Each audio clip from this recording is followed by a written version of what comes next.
So we are here in Brampton today to buy sweets for Diwali. So Rajdhani Sweets has established Diwali Mela. You can see there's a big tent.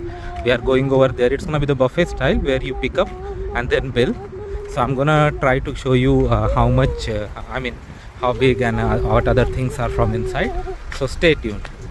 So we have reached almost. So we are going to this Diwali Mela. So I'm gonna buy sweets from here for Diwali. Okay, you see it's big and people are entering. So I'm gonna do it. See what we have.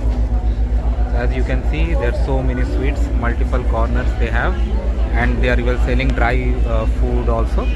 So it's a very funny one, and I'm gonna buy 2 packets at least. That's what we do on the day of Diwali.